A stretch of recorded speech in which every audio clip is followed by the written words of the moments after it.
Hey guys, in today's lesson video, I'm going to talk about the top 3 reasons why we lose distance in our golf game. The top 3 reasons why we lose distance in our golf game is because we're too stiff, we add loft at impact, and because in the downswing, we try to muscle through the downswing with only our body's rotation without a proper release. So if any of these 3 topics, or if all these 3 topics sounds like your personal golf swing today, please watch the end of this video and I guarantee you we could get our distance back. The first topic is that amateur golfers who lack distance or who lose distance has a very stiff body and a stiff golf swing. And I'm not a flexible person myself, but we have to be very loose with our arms and our hands and our grip. So the first thing we have to talk about is our grip. We have to grip the golf club in our fingers in this manner right here. If we grip the golf club in our palms, we're gonna be in a very stiff position and we can't properly set our wrist and unload the golf club and release the club towards the target. So we have to grip the golf club in our fingers, and this is gonna allow us to load the golf club and unload the golf club with a proper release. And that's how we're gonna actually swing the golf club back and forth. And another tip that I would give you to loosen up your body so we don't have a stiff golf swing is to have a very loose grip in our fingers once again, and on a scale of 1 to 10, my grip pressure should be around a 1 or 2. It should be very loose and I should be able to cock and uncock my wrist without a problem. And my arms should feel like noodles or ropes just connected to my body, just very soft in this position right here. So I should be able to swing the golf club from an L position to an L position back and forth without a problem. I should be swinging back and forth, and I should be very loose and tense free. Once again, my arms should just feel like ropes or noodles connected to my body. So if you want to maximize your distance, the first thing we have to do is care less about where the ball goes. We don't have to try to muscle it through and try to make contact with the golf ball from the top of the backswing. Think of it as a gradual motion, and we're just swinging back and forth, and our arms and our hands should just feel like noodles or ropes connected to our body, and our grip pressure and our wrists should be very soft and relaxed. The next topic we have to talk about is adding loft at impact, because if we add loft at impact, we're gonna have potentially a higher ball flight than we want, and we're gonna lose a lot of distance. So what we have to talk about is we have to talk about our wrist angles. If we add loft at impact, the logo of my golf glove is going to face more towards the sky, and my trail hand palm is also going to face more up towards the sky. We're going to have a broken down wrist angles in this position right here. So if you want to get into that proper forward shafting position at impact and really get that dynamic loft down to really hit down on the golf ball, to compress the golf ball, to maximize our distance, we have to retrain our wrist angles and our hand action through the impact zone. So instead of having a early release scoop motion, what we have to realize is that my lead arm and my lead hand has to rotate over and release in this manner right here. This is called supination.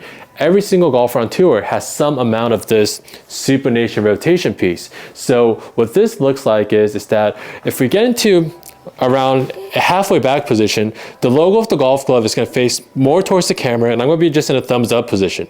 And when we release the golf club in the downswing, we're going to have the same thumbs up position, but the logo of the golf glove is now going to rotate and be on the other side of my body in this position right here.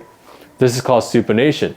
And if you really want to get a great drill to not add loft at impact, but to really compress the golf ball with a proper release, what I'll recommend is to just grab your phone and place the phone in your lead hand in this manner right here. And when we grab the phone with our lead hand, we're gonna make sure that the phone touches the inside part of our lead arm in this manner. All this is it's gonna just bow my wrist in this position right here.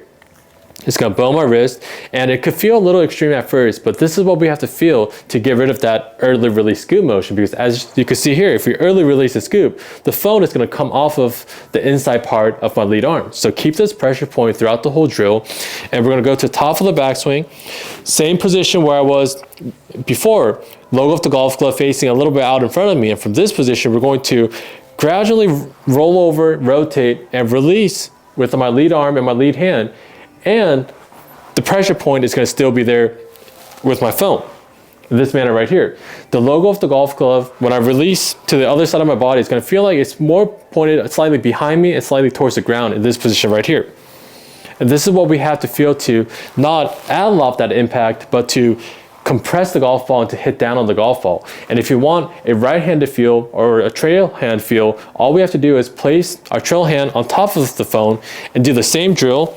And we're gonna feel a good rotation, and then we're gonna feel my right hand on top in our follow-through position like any other tour professional. So try this drill out, and I guarantee you'll feel the correct motion on how to release the club instead of adding loft at impact. The last topic we have to talk about, and this is the most common amateur trait that I see, is that from the top of the backswing to their follow-through, when they hit the golf on the downswing, instead of swinging the golf club and releasing the club, all of the amateur golfers do is they rotate their body and they muscle it through without ever swinging their arms. So a lot of the over-the-top golfers, all they're doing is they're not swinging their arms towards the target and releasing. They're just rotating their body all the way to their follow-through position. And yes, I like a body-driven swing, but if we just rotate throughout the whole downswing, we're never going to create speed and power. So what I'll recommend is that yes, we want to unwind our lower body back to around our setup position, but once we get to around our setup position, the club head has to swing and release to the other side of my body.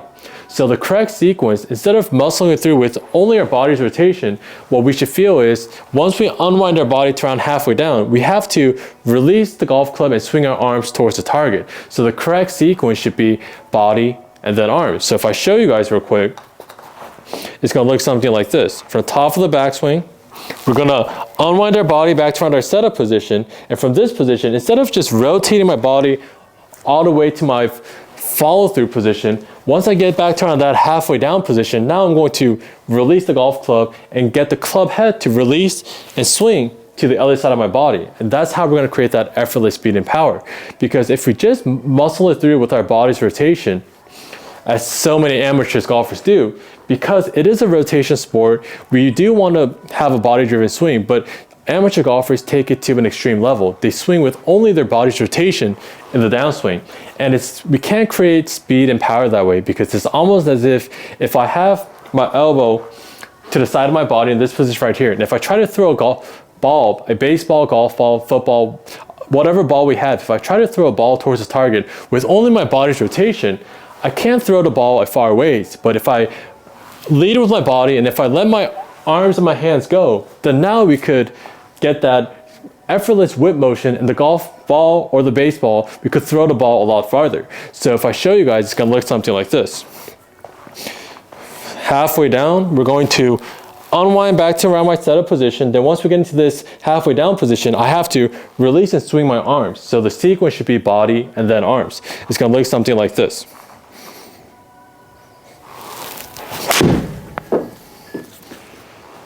If you guys liked the lesson video, please like and subscribe to help my channel grow. And for in-person or online lessons, I'll leave all the information in the description below.